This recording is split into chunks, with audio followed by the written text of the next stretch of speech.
अस्सलाम वालेकुम क्लास। हमें चैप्टर नंबर 3 करना है। आज चैप्टर नंबर 3 है managing the external environment and the organisations culture. मेरे पास एडिशन 11 है और 11 एडिशन में चैप्टर नंबर 2 है। अच्छा क्लास, सबसे पहले हम ये देखेंगे कि ऑर्गेनाइजेशन कल्चर होता क्या है। Class, organisation culture combination of norms, values and shared values, traditions किसी भी ऑर्गेनाइजेशन के हो सकते हैं जो उसको डिफरेंट बनाती हैं अदर ऑर्गेनाइजेशन से। हर ऑर्गेनाइजेशन के अंदर जो उसकी वैल्यूज़ एंड नॉर्म्स हैं वो दूसरी ऑर्गेनाइजेशन से डिफरेंट होती हैं। उसके काम करने का तरीकाकार क्या है वो दूसरी ऑर्गेनाइजेशन से डिफरेंट होता है। That is the organisation culture. सबसे पहले हम ये देखेंगे इसमें कि ऑर्गेनाइजेशन में मैनेजमेंट जो है वो किस किस तरह से रिएक्ट करती है। जब भी आप सक्सेसफुल होते हैं या फेलियर में चले जाते हैं तो ऑर्गेनाइजेशन की मैनेजमेंट का रिएक्शन क्या होता है। क्लास, इसमें दो व्यूज़ हैं जो ऑर्गेनाइजेशन की मैनेजमेंट में शो किए जाते हैं। फर्स्ट हमारे पास आता है omnipotent and symbolic. Second symbolic. Omnipotent view of management एक ऐसा व्यू होता है जिसमें यह है कि अगर आपकी ऑर्गेनाइजेशन के अंदर कोई प्रोजेक्ट चल रहा है, उस प्रोजेक्ट में आप अगर सक्सेसफुल हैं, प्रोजेक्ट सक्सेसफुल हो गया है या प्रोजेक्ट में आपको प्रोजेक्ट में आप फेलियर हुए हैं, तो देन उसमें क्या होता है कि ऑर्गेनाइजेशन में जो आपके टॉप लेवल मैनेजमेंट है वो किसी थर्ड पर्सन को या किसी अदर फैक्टर को रिस्पॉन्सिबल नहीं कहेगी। उसमें रिस्पॉन्सिबिलिटी आपकी होगी एज अ मैनेजर। मतलब यहाँ मैनेजर को डायरेक्ट रिस्पॉन्सिबल कह दिया जाता है कि चाहे आपका प्रोजेक्ट आपके लिए बेनिफिशियल हुआ है या नहीं हुआ, प्रोजेक्ट आपका सक्सेसफुल हुआ है या नहीं हुआ, जो भी उसका रिजल्ट्स होंगे, जो भी उसके आउटकम्स होंगे, उसकी रिस्पॉन्सिबिलिटी मैनेजमेंट की अपनी होगी। मैनेजर उसके लिए रिस्पॉन्सिबल होंगे। कोई थर्ड या अदर फैक्टर या कोई भी एक्सटर्नल फैक्टर उसके लिए रिस्पॉन्सिबल नहीं होगा। क्लास, सेकंड व्यू हमारे पास आता है symbolic view of management. Symbolic view is quite different from the omnipotent view. जो हमारा ओमनीपोटेंट होता है वो थोड़ा डोमिनेशन उसमें आ जाती है कि उसमें आप as a top level management dominant होते हैं कि आप जो उसके अंदर पर्सनस काम कर रहे हैं, जो मैनेजर्स इन्वॉल्व हैं, आप उनको फोर्स करते हैं कि वो खुद को रिस्पॉन्सिबल इसके लिए कंसीडर करें। जबकि हमारे पास जो सिंबॉलिक व्यू होता है उसमें यह है कि ऑर्गेनाइजेशन के अंदर अगर कोई प्रोजेक्ट है उसमें आपके जो भी आउटकम्स हैं, चाहे वो फेलियर में हैं या सक्सेसफुल हैं, तो उसके लिए रिस्पॉन्सिबिलिटी मैनेजमेंट की नहीं होती। उसमें कहा जाता है कि ऑर्गेनाइजेशन के अंदर जो भी प्रोजेक्ट चल रहा है उसमें मैनेजमेंट के अलावा बहुत सारे अदर एक्सटर्नल फैक्टर्स होते हैं जो इन्फ्लुएंस करते हैं। जैसे आप अगर कोई प्रोजेक्ट कर रहे हैं उसमें इकोनॉमिक फैक्टर्स की वजह से आप फेल हो गए, या आप पॉलिटिकल फैक्टर्स की वजह से आपके पॉलिटिकल फैक्टर्स आपको बहुत इन्फ्लुएंस उस प्रोजेक्ट में कर रहे हैं। कोई भी आपका नेशनल लेवल पे प्रोजेक्ट है तो उसमें आपके पॉलिटिकल फैक्टर्स की वजह से आपको जो रिज़ल्ट्स हैं, आपके आउटकम्स चेंज हो गए। तो यहाँ वो कहता है कि जो आपके परफॉर्मेंस के आउटकम्स होते हैं वो उस पर आपकी रिस्पॉन्सिबिलिटी मैनेजर्स की एबिलिटी के अलावा एक्सटर्नल फैक्टर्स पे होती है। वो एक्सटर्नल फैक्टर्स कोई भी हो सकते हैं। नेक्स्ट हमारे पास आता है the external environment constraints and challenges.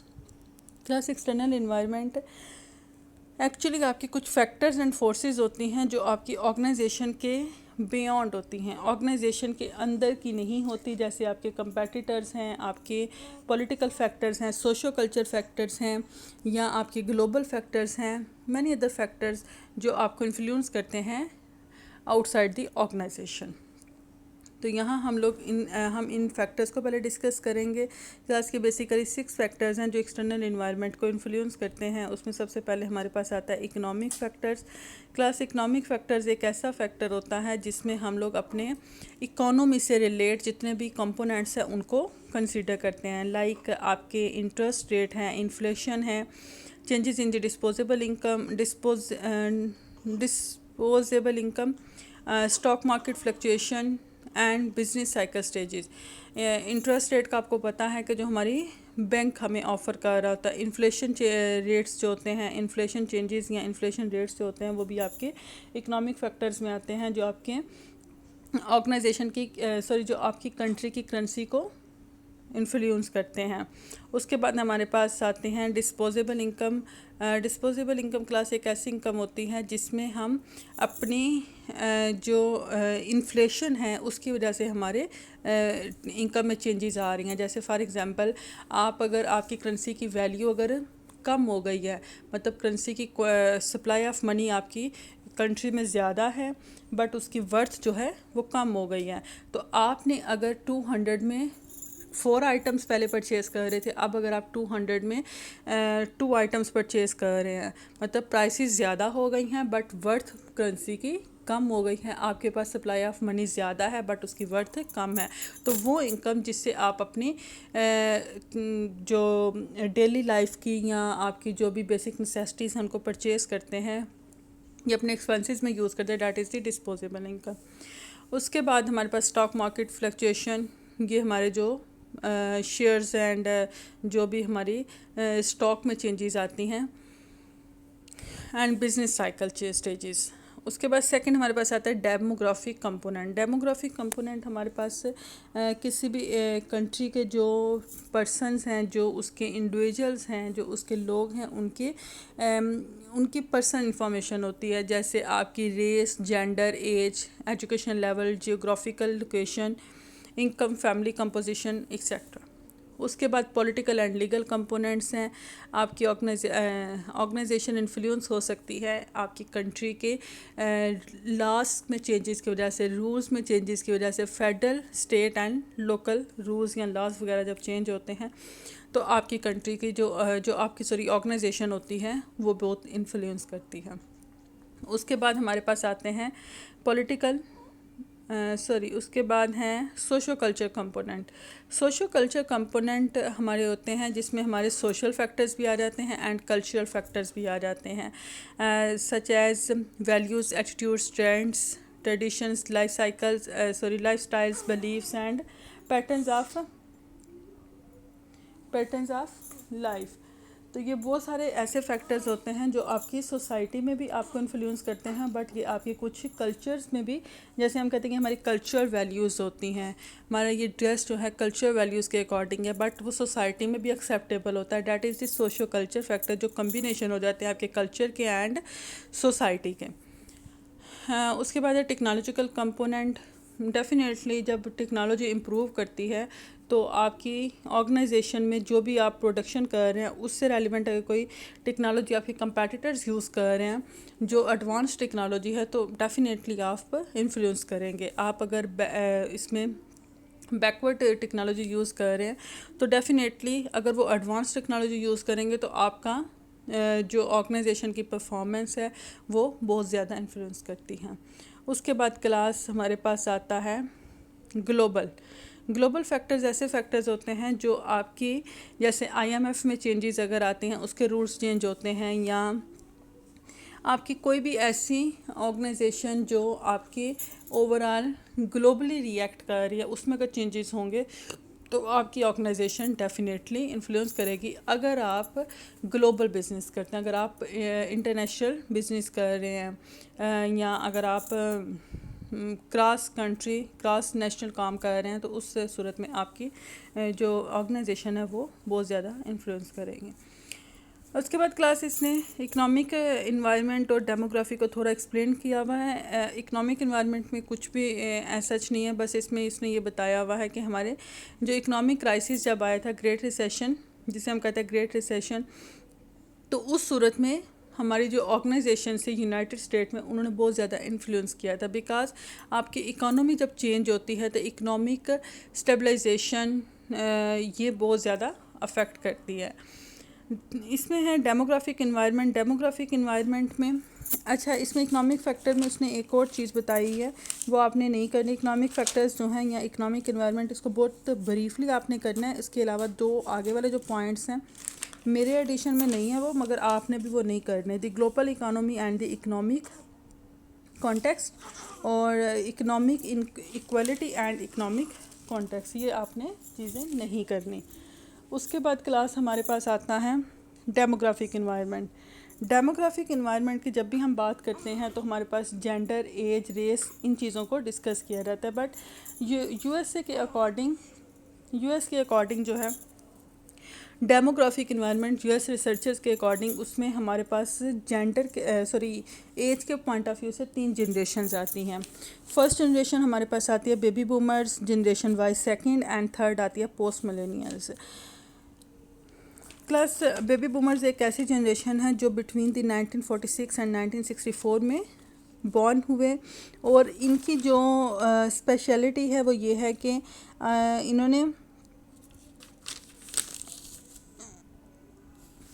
इनकी जो स्पेशलिटी है वो ये है कि ये ऑर्गेनाइजेशन में अब रिटायर्ड लेवल पे हैं। मींस के ऑर्गेनाइजेशन के अंदर अगर ये काम कर रहे हैं तो इनका जो करियर लेवल है वो अब रिटायर्ड लेवल पे आ चुका हुआ है। उसके बाद हमारे पास आती है जनरेशन वाई। जनरेशन वाई को हम मिलेनियल्स भी कहते हैं, और ये 1974 से 1994 के दरमियान पैदा हुई, और ये बेबी बूमर्स के बाद की जनरेशन है।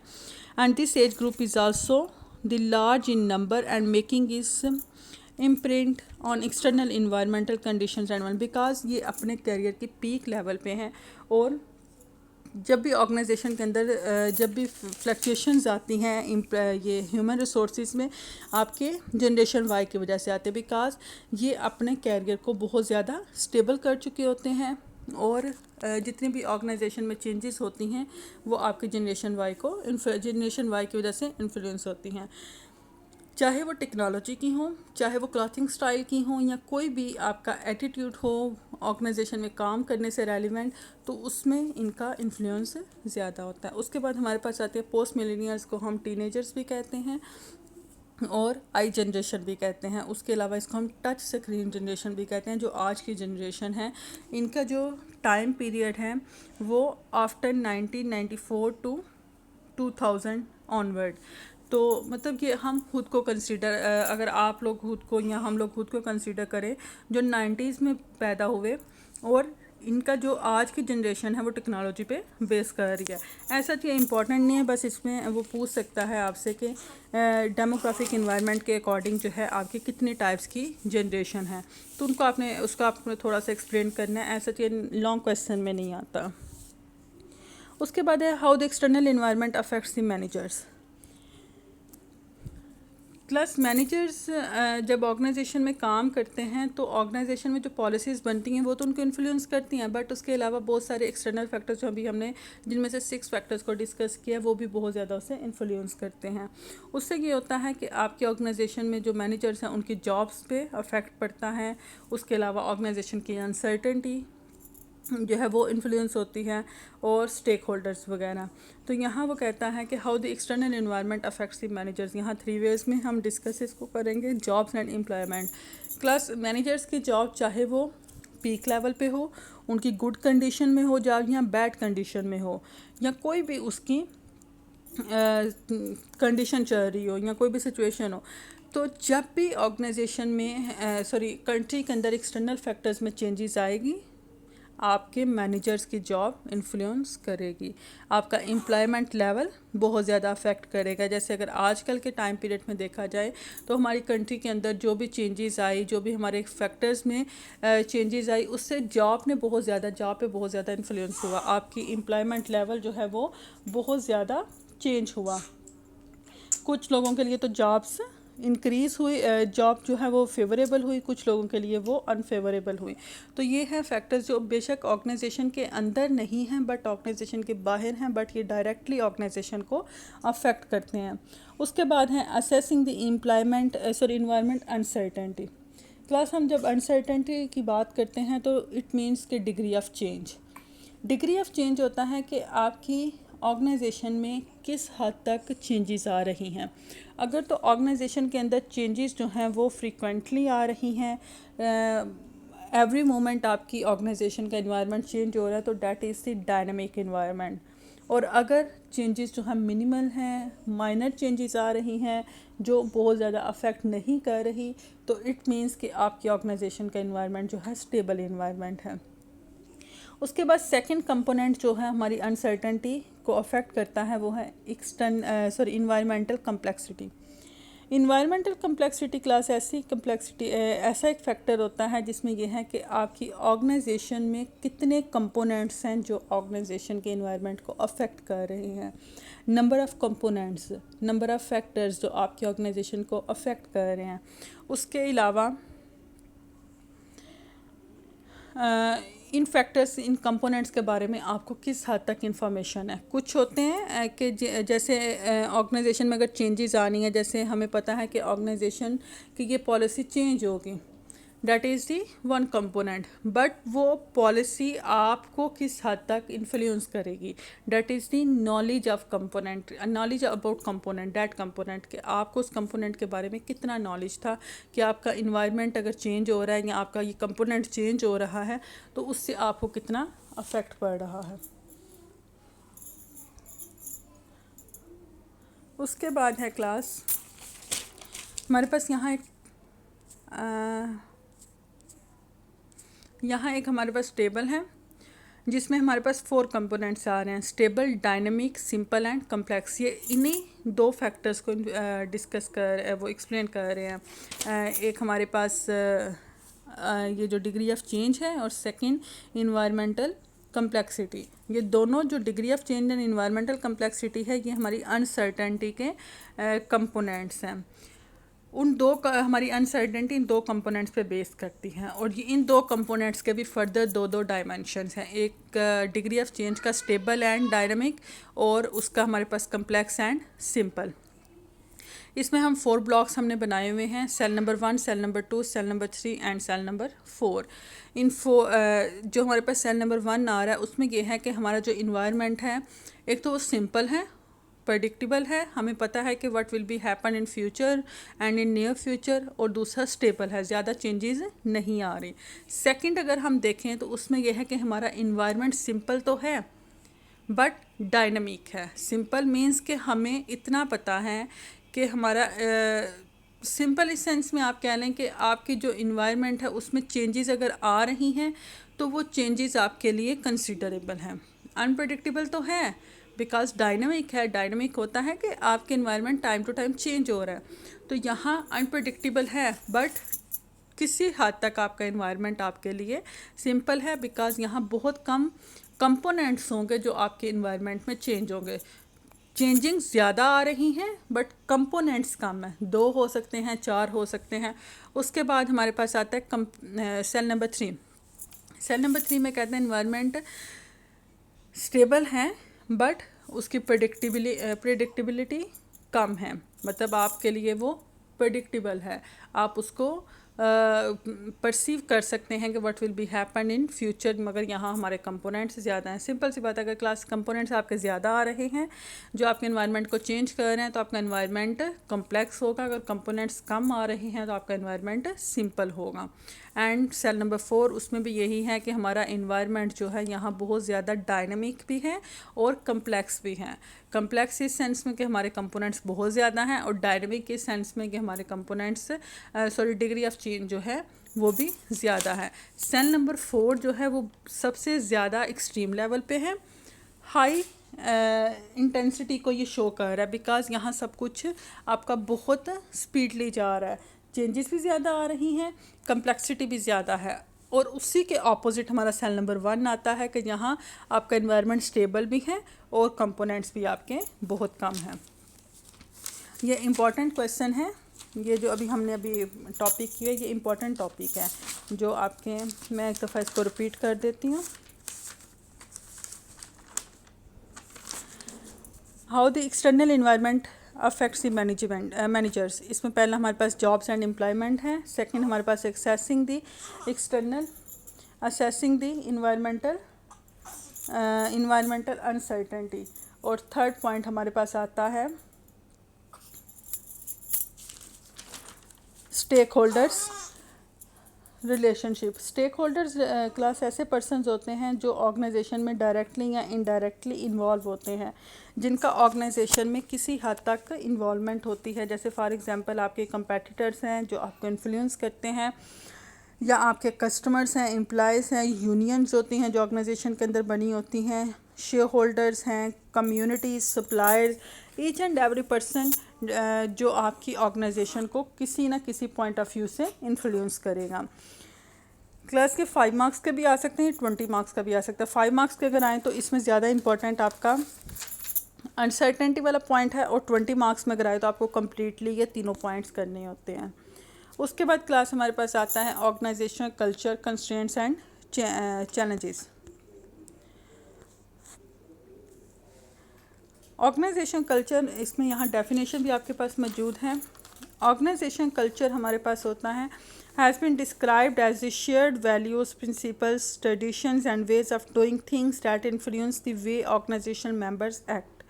In most organizations, these shared values and practices have evolved over time and determined to a large extent how things are done around here. यहाँ हम इसको डायमेंशंस में देखते हैं, 3 वेज़ में हम अपनी ऑर्गेनाइजेशन कल्चर की डेफिनेशन देखेंगे। सबसे पहले ये है कि इसमें आपके शेयर्ड वैल्यूज़ आ जाती हैं। सेकंड, आपके ऑर्गेनाइजेशन के अंदर काम करने वाले का जो तरीक़ाकार है, जो मेंबर्स हैं ऑर्गेनाइजेशन के, वो किन किन फैक्टर से इन्फ्लुएंस होते हैं। एंड थर्ड वन आती है कि हर ऑर्गेनाइजेशन का जो वे है काम करने का दूसरी ऑर्गेनाइजेशन से डिफरेंट होता है।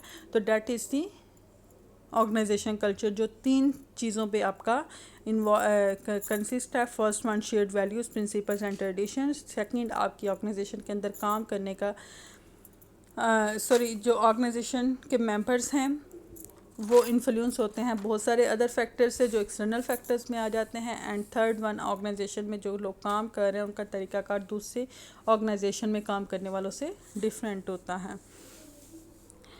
उसके बाद हमारे पास ऑर्गेनाइजेशन के कुछ डायमेंशंस हैं, जो कि टोटल 7 डायमेंशंस हैं। ऑर्गेनाइजेशन कल्चर जो है इन 7 डायमेंशन से इन्फ्लुएंस होता है। फर्स्ट वन हमारे पास आता है outcome orientation.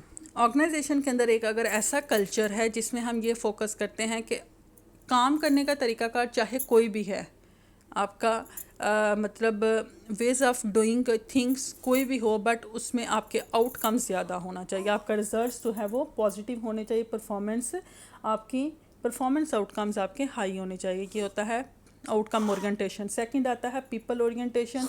People orientation class एक ऐसा कल्चर होता है जिसमें यह है कि हम ऑर्गेनाइजेशन के अंदर जो मैनेजमेंट है उसने एक्सप्लेन करना होता है कि ऑर्गेनाइजेशन में जो लोग काम कर रहे हैं उनका क्या अफेक्ट होता है, कि ऑर्गेनाइजेशन लोगों से किस हद तक अफेक्ट होती है, आपकी इम्पोर्टेंस जो है वो ऑर्गेनाइजेशन के मेंबर्स को किस हद तक दी जा रही है।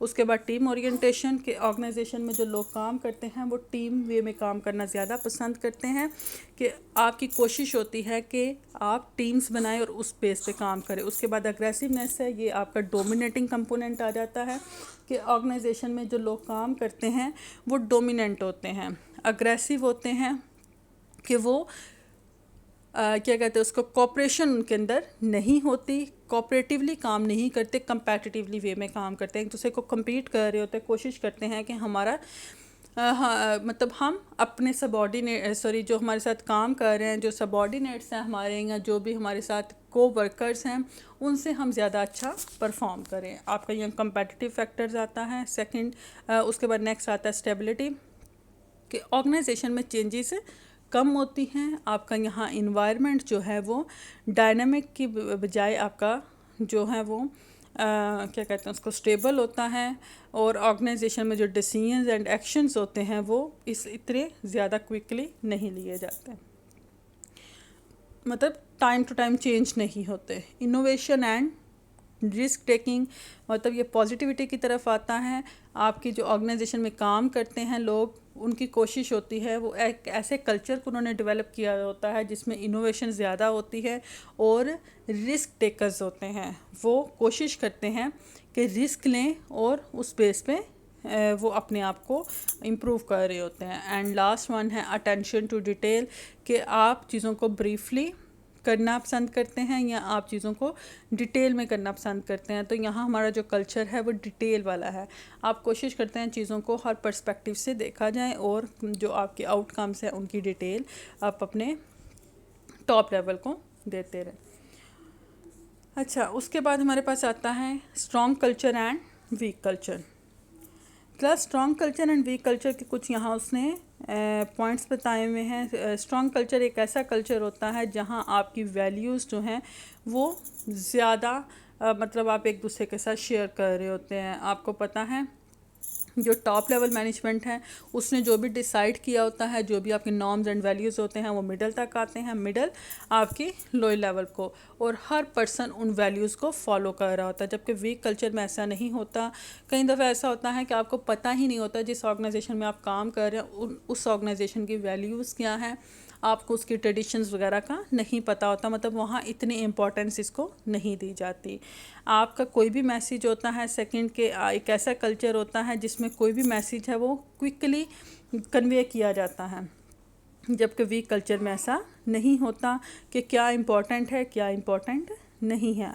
Most employees can tell stories about the company history और हीरोज़, कि हमें पता है कि हम जिस ऑर्गेनाइजेशन में काम कर रहे हैं वहाँ के सक्सेसफुल पर्सन्स कौन थे, वहाँ के हीरोज़ कौन थे, या कंपनी की हिस्ट्री क्या थी, कंपनी डेवलप कैसे की गई, कंपनी को किस तरह से स्टार्ट किया गया, उसका इनिशिएटिव स्टेप क्या था। जबकि वीक कल्चर में ऐसा नहीं होता, हमारे एम्प्लॉयज़ को हमारे हिस्ट्री के बारे में ही नॉलेज नहीं होता। उसके बाद employees strongly identify with culture, and last one strong connections between the shared values and behaviours, कि आपकी जो वैल्यूज़ हैं उनके साथ आपका कनेक्शन स्ट्रॉन्ग होता है, आप उनको ज़्यादा बिलीव उन पे करते हैं और कोशिश करते हैं उनको फॉलो करें। उसके बाद हमारे पास यहाँ example the organisation A and B की। ऑर्गेनाइजेशन ए में हमारा कल्चर जो बताया हुआ है वो कल्चर हमारे पास वीक कल्चर आ रहा है, जबकि ऑर्गेनाइजेशन बी में हमारे स्ट्रॉन्ग कल्चर की एग्जांपल दी हुई है। और इसमें एग्जांपल है, आप इसको अपने वेज में भी एक्सप्लेन कर सकते हैं। और उसके बाद जो हमारे पास पॉइंट आ रहे हैं ये हम नेक्स्ट लेक्चर में करेंगे, और कोई कन्फ्यूजन हो तो आप डिस्कस कर सकते हैं।